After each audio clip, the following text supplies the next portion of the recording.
की, भारत माता की, भारत माता की।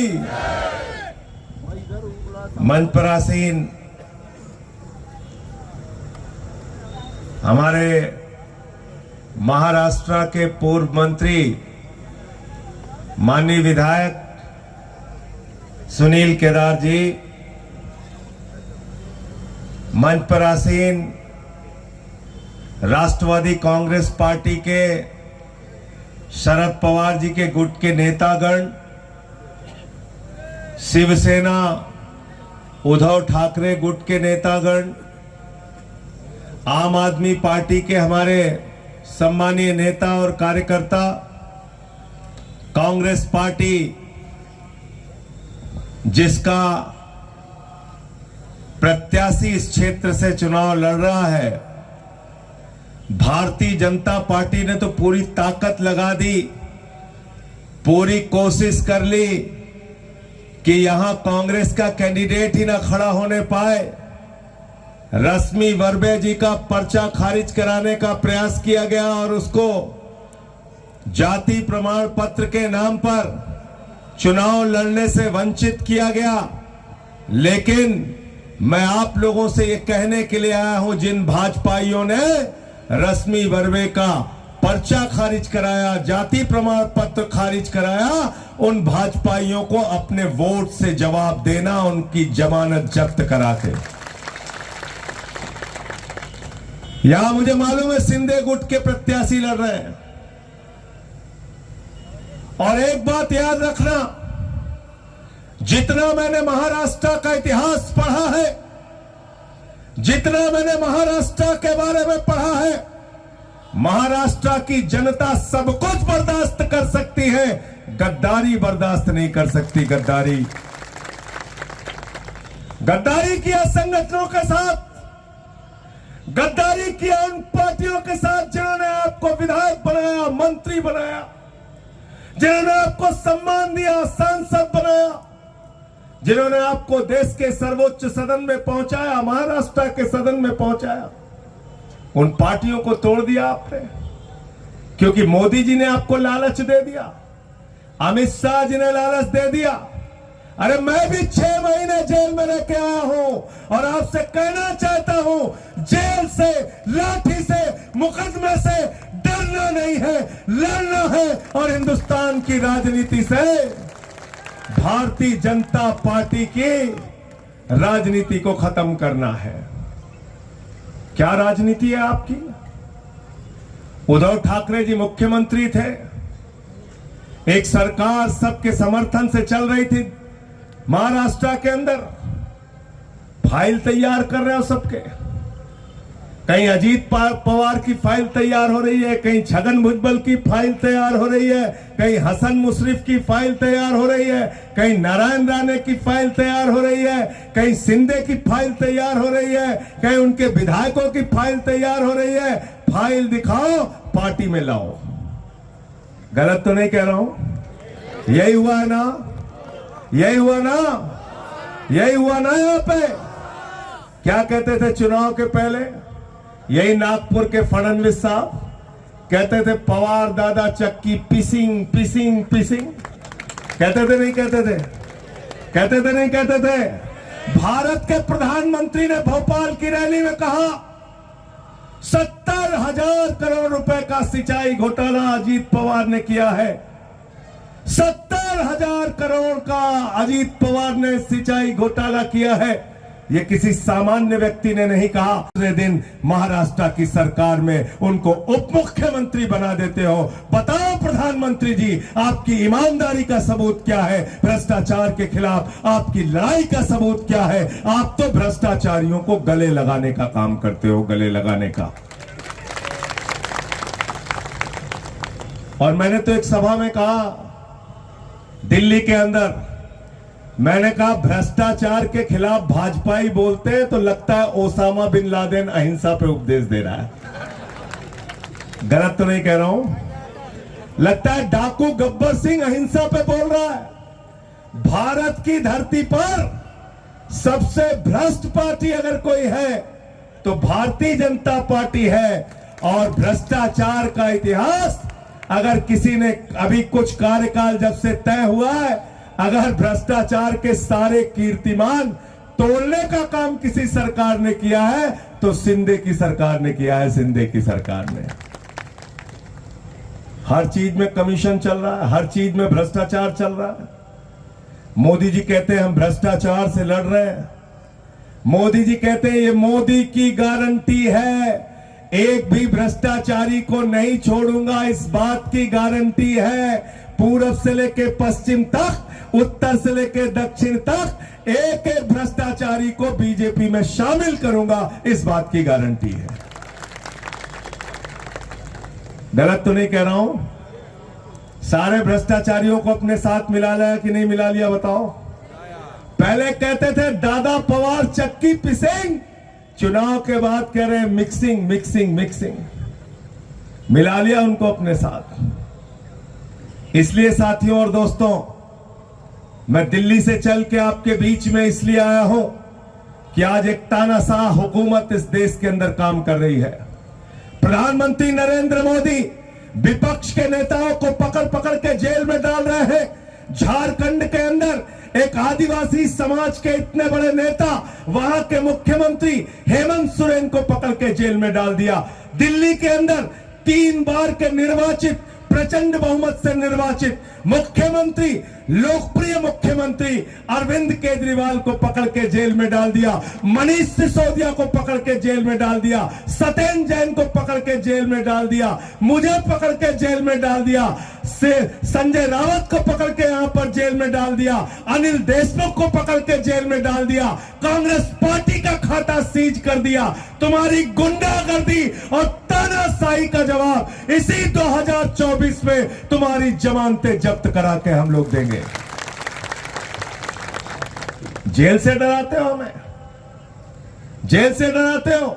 अरे ये आम आदमी पार्टी का जन्म तो आंदोलन की कोख से हुआ है, आंदोलन की कोख से। और यहां शिव सैनिक हैं, कांग्रेस वाले हैं, यहां एनसीपी वाले हैं। इन लोगों ने बहुत पिछले कई वर्षों में बहुत सारी परिस्थितियां देखी हैं, उनका सामना किया है और लड़ने का काम किया है भारतीय जनता पार्टी की राजनीति से।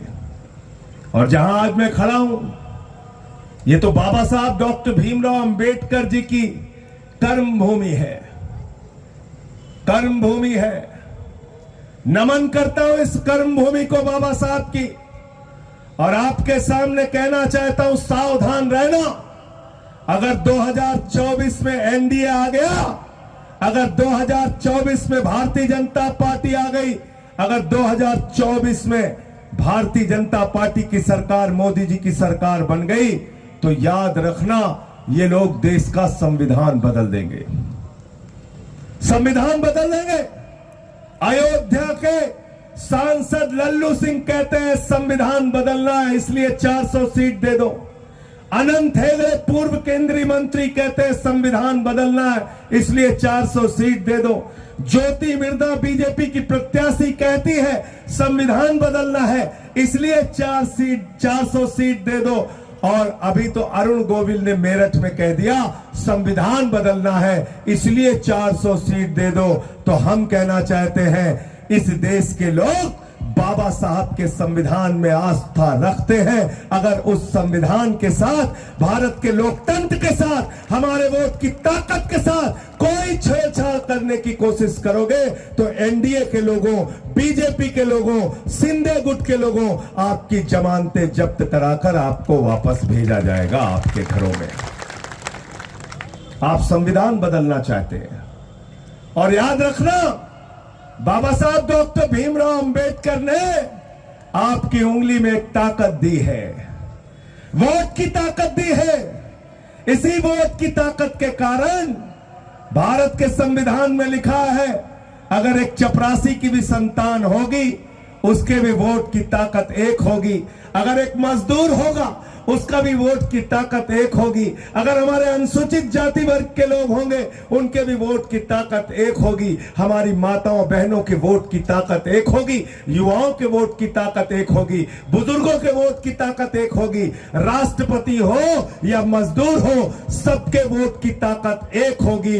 ये ताकत अगर किसी ने दी है तो बाबा साहब के संविधान ने दी है। अगर 24 में मोदी दोबारा आ गए तो देश में चुनाव नहीं होंगे, याद रखना, देश में चुनाव नहीं होंगे। वोट की ताकत आपसे छीन ली जाएगी। ये जो आपके सामने सर झुकाते हैं, ये सर झुकाना बंद कर देंगे, लाठियां चलाएंगे।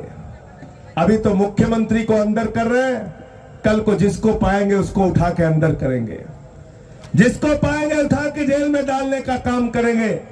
और इनसे याद रखना, अभी केदार साहब महंगाई के सवाल पे बोल रहे थे। महंगाई क्या बोला था 2014 में मोदी जी ने? क्या कहा था मोदी जी ने? याद है कि भूल गए आप लोग? याद है क्या बोले थे?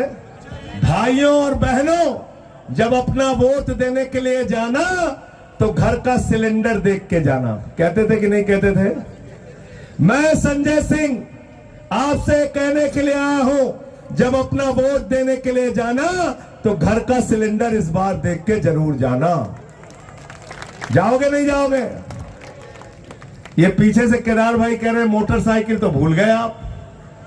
पेट्रोल का दाम 120 रुपए कर दिया तो मोटरसाइकिल भी देख के जाना। डीजल का दाम 100 रुपए पहुंचा दिया, अपने डीजल की गाड़ी को भी देख के जाना। आज महंगाई आसमान पे, सरसों का तेल 250 रुपए लीटर बिका आपके राज्य में मोदी जी। आज महंगाई आपने आसमान पे पहुंचा दिया। आपने क्या क्या वादा किया इस देश के लोगों के साथ, कैसे कैसे धोखे दिए। बोले इतना काला धन लाएंगे, इतना काला धन लाएंगे, इतना काला धन लाएंगे कि हर आदमी के खाते में कितना जमा हो जाएगा? जोर से बोलिए। सबको याद है, कोई भूला नहीं है।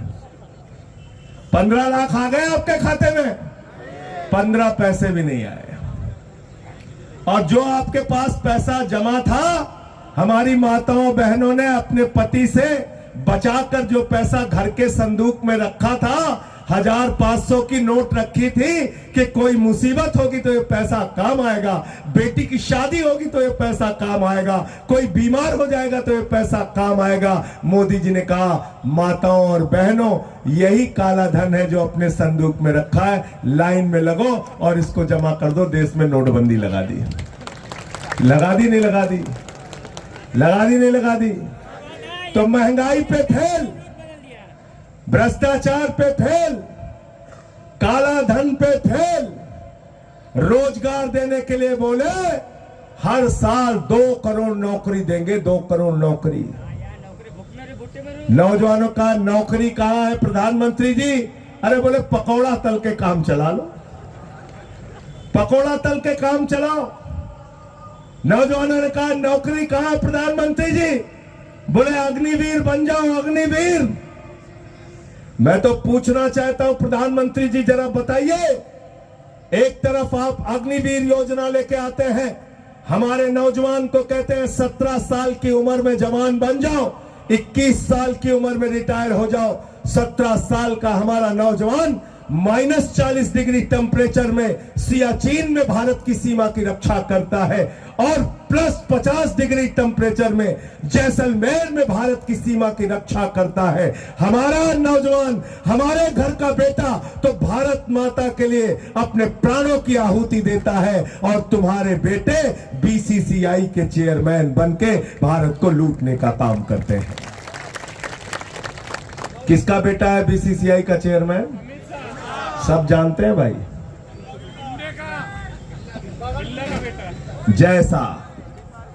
जैसा बीसीसीआई का चेयरमैन बना दिया। मैं पूछ रहा था केदार भाई से कि भाई किस क्रिकेट एकेडमी से जैसा खेले हैं? बोले बल्ला पकड़ना नहीं आता। बल्ला पकड़ना नहीं आता बीसीसीआई का चेयरमैन। तो मैं इसलिए आपसे कहना चाहता हूं, परिवारवाद के खिलाफ बोलती है बीजेपी, परिवारवाद के खिलाफ बीजेपी बोलती है। जो बीजेपी के साथ शामिल हो जाए वहां परिवारवाद नहीं है। शिंदे का परिवारवाद दिखाई नहीं पड़ेगा, अजीत पवार का परिवारवाद उनको दिखाई नहीं पड़ेगा, हमारे उत्तर प्रदेश में राजभर का परिवारवाद उनको दिखाई नहीं पड़ेगा, संजय निषाद का परिवार उनको परिवारवाद दिखाई नहीं पड़ेगा, रामविलास पासवान जी की पार्टी का परिवारवाद उनको दिखाई नहीं पड़ेगा, मांझी जी की पार्टी का परिवारवाद उनको दिखाई नहीं पड़ेगा। परिवारवाद का इस्तेमाल विपक्ष के लिए। अरे अपने अंदर तो परिवारवाद ठीक करो। कल्याण सिंह जी मुख्यमंत्री थे, उनके बेटे सांसद हैं, उनका भी बेटा मंत्री है उत्तर प्रदेश में। वसुंधरा राजे जी के बेटे सांसद हैं, रमन सिंह के बेटे सांसद हैं, प्रेम कुमार धूमिल के बेटे अनुराग ठाकुर वो मंत्री है केंद्र में, कैलाश विजयवर्गीय का बेटा आकाश विजयवर्गीय विधायक है। तो आप ना भ्रष्टाचार पे बोलने लायक हैं, ना परिवारवाद पे आप बोलने लायक हैं, आप सिर्फ जुमला के मास्टर हैं, जुमला के मास्टर। मैं तो प्रधानमंत्री जी के लिए कहता हूं कि भारत के प्रधानमंत्री को किसी और चीज में महारत हो ना हो, लेकिन अगर भाषण प्रतियोगिता करा दोगे तो नंबर 1 पे नरेंद्र मोदी आएंगे, 2 नंबर पे नहीं आएंगे। टेलीप्रॉम्प्टर बंद कर दीजिए, वो भी फेल हो जाएंगे। कह रहे टेलीप्रॉम्प्टर हटा दिया जाए तो उसमें भी फेल हो जाएंगे, उसमें भी फेल हो जाएंगे।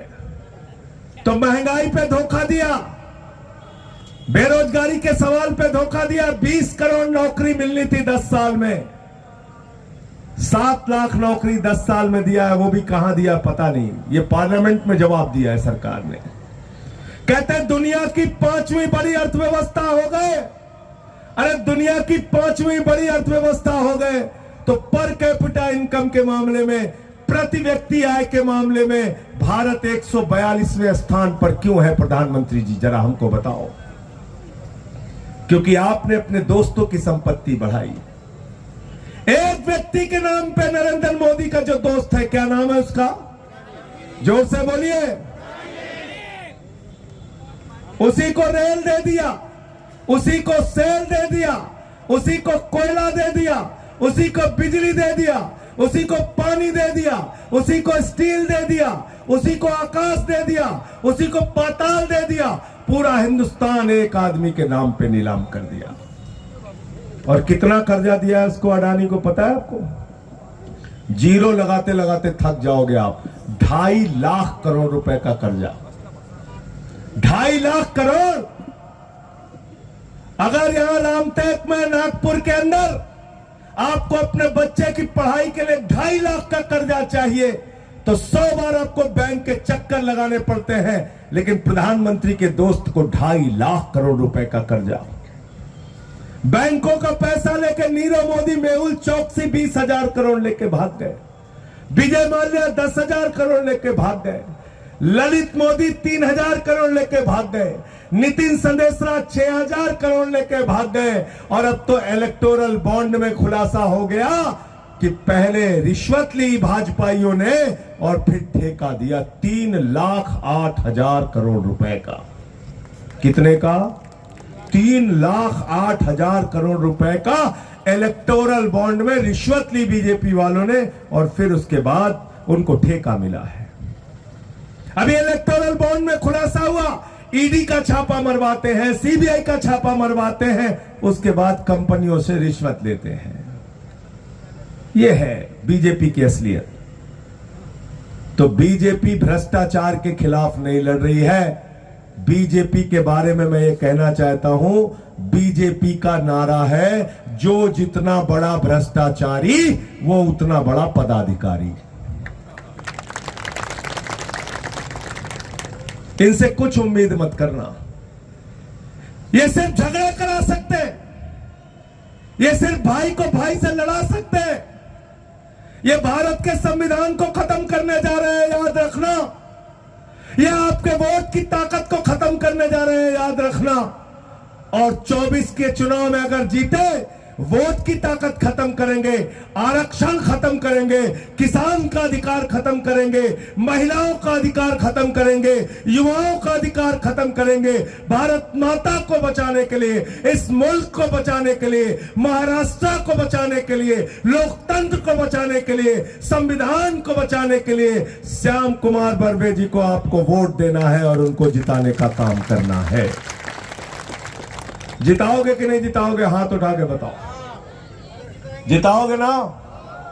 अब से लेके चुनाव के दिन तक, अंतिम वोट पड़ने तक एक भी साथी अगर ये मानते हो कि उद्धव ठाकरे जी के साथ धोखेबाजी हुई है, अगर ये मानते हो कि शरद पवार जी के साथ धोखेबाजी हुई है, अगर ये मानते हो कि राहुल गांधी जी की कांग्रेस पार्टी के साथ धोखेबाजी हुई है, अगर ये मानते हो कि यहां पर धोखेबाजी की गई है, आपके पीठ में छुरा मारा गया है, तो उसका जवाब सीना तान के देना, पीछे मत हटना। मैं आपसे कहना चाहता हूं,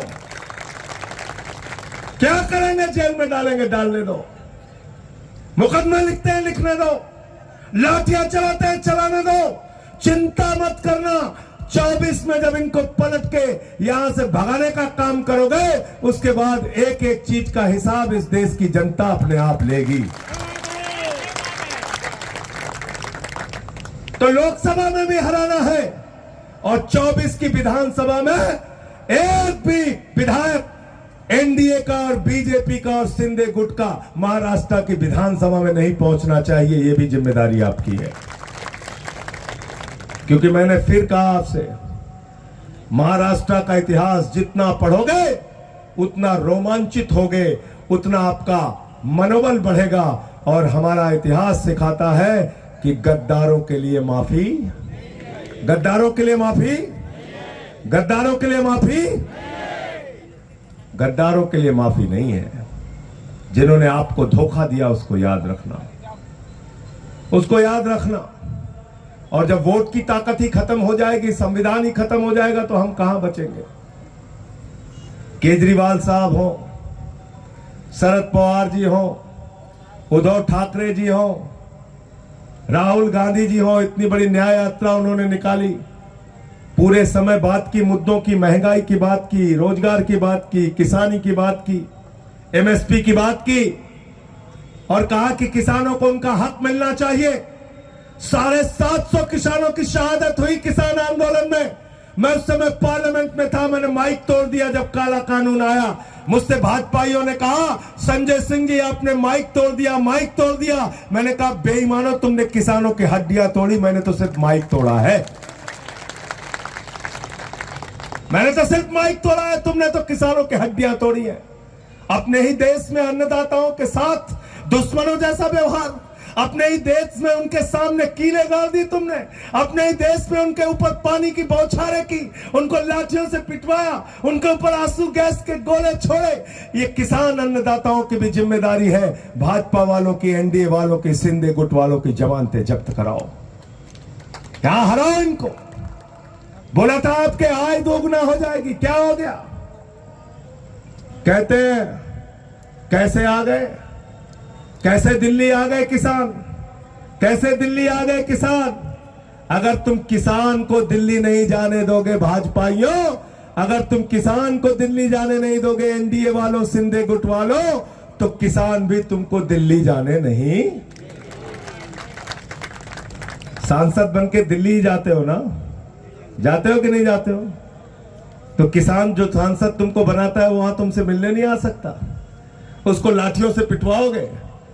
तो अगर तुम हमको दिल्ली नहीं जाने दोगे तो हम तुमको नागपुर से दिल्ली नहीं जाने देंगे, हम तुमको रामटेक से दिल्ली नहीं जाने देंगे, हम तुमको महाराष्ट्र से चुनकर दिल्ली जाने नहीं देंगे। 144 भी लगाते हैं। अब तुम्हारे सामने ताकत है केदार भाई। अब अपने अपने घर के सामने क्या लगाना है आपको? क्या लगाना है? धारा 100, क्या लगाना है? धारा 100। शिंदे गुट का कोई कैंडिडेट प्रचार के लिए हमारे सामने, घर के सामने नहीं आएगा। हमारे घर के सामने शिंदे गुट के लिए, बीजेपी के लिए, एनडीए के लिए धारा 100 क्या लगी है? 144 लगा देना। इंडस्ट्री को बर्बाद कर दिया, मजदूरों को बर्बाद कर दिया। सारे देश के उद्योग को खत्म करने का काम ये सरकार कर रही है। ये काम करने के लिए नहीं आई है, ये झगड़ा कराने के लिए मोदी जी की सरकार आई है। मैं तो बीजेपी का नाम कहता हूं भारतीय झगड़ा पार्टी। क्या नाम है इनका? भारतीय झगड़ा फैलाने वाली पार्टी। दो आदमी शांति से रह रहे हैं, उनके यहां झगड़ा करा दो। पति पत्नी आराम से रह रहे हैं, घर में जाओ वहां झगड़ा करा दो। मोहल्ले में शांति है, वहां जाओ वहां झगड़ा करा दो। गांव में शांति है, वहां झगड़ा करा दो। झगड़ा पार्टी है। अंत में सिर्फ एक बात कहना चाहता हूं, थोड़ा इनसे और भी सावधान रहना। कोरोना से पहले हमारे यूपी में चुनाव था। कई बार ये लोग ऐसी बातें बोल देते हैं जो देश के लिए संकट बन जाती है। उद्धव ठाकरे जी कहते हैं हम गांव-गांव में स्कूल बनाएंगे, अस्पताल बनाएंगे। शरद पवार जी कहते हैं हम खेती किसानी का काम बढ़ाएंगे, स्कूल बनाएंगे, अस्पताल बनाएंगे। राहुल गांधी कांग्रेस पार्टी का प्रचार है हम नौजवानों को मजबूत करेंगे, सशक्त करेंगे, स्कूल बनाएंगे, अस्पताल बनाएंगे, शिक्षा देंगे। केजरीवाल जी कहते हैं हम मोहल्ला क्लिनिक बनाएंगे, बिजली फ्री देंगे, पानी फ्री देंगे, हम स्कूल बनवाएंगे, अस्पताल बनवाएंगे। और भाजपा वाले क्या कहते हैं? मोदी जी क्या कहते हैं? मोदी जी गए उत्तर प्रदेश में चुनाव प्रचार में कहने लगे भाइयों और बहनों, गांव-गांव में कब्रिस्तान है तो शमशान होना चाहिए कि नहीं होना चाहिए? झूठ नहीं बोल रहा हूं भाई, YouTube पे पड़ा है, चेक कर लेना। गलत तो नहीं कह रहा हूं? तो श्याम कुमार बर्वे को जिताओगे तो स्कूल और अस्पताल बनाएंगे, और भाजपाइयों को जिताओगे, शिंदे गुट के कैंडिडेट को जिताओगे तो एक गांव-गांव में क्या बनाएंगे? शमशान बनाएंगे। ये शमशान बनाने वाली पार्टी है। ये आपके बच्चों की तरक्की नहीं कर सकते, आपके चेहरे पे मुस्कान नहीं ला सकते। अंत में फिर से एक बार हाथ जोड़ के अपील करना चाहता हूं, ये पूरा इंडिया गठबंधन जो है, अलग अलग दलों का जो गठबंधन है, जिसमें शिवसेना उद्धव ठाकरे जी की पार्टी है, एनसीपी शरद पवार जी की पार्टी है, कांग्रेस पार्टी है, जिसमें आम आदमी पार्टी है, सीपीएम है, सीपीआई है, हम सब की एक ही अपील है, हाथ जोड़कर आपसे एक ही विनती है। इसमें तेजस्वी यादव जी की पार्टी है, हम सब की आपसे एक ही अपील है। समाजवादी पार्टी अखिलेश यादव जी की पार्टी है, एक ही अपील है आपसे। इस बार भारत के संविधान को बचाने के लिए, और इस बार भारत के लोकतंत्र को बचाने के लिए, और इस बार अपने वोट को, ताकत को बचाने के लिए, चुनाव को बचाने के लिए, अपने आरक्षण को बचाने के लिए, अपने बच्चों के भविष्य को बचाने के लिए, महंगाई से छुटकारा पाने के लिए, किसानों को उनका हक दिलाने के लिए, माताओं बहनों को इज्जत और सम्मान दिलाने के लिए अपना वोट देना और श्याम कुमार बर्वे जी को यहां से जिताना। बहुत बहुत शुक्रिया, बहुत बहुत धन्यवाद।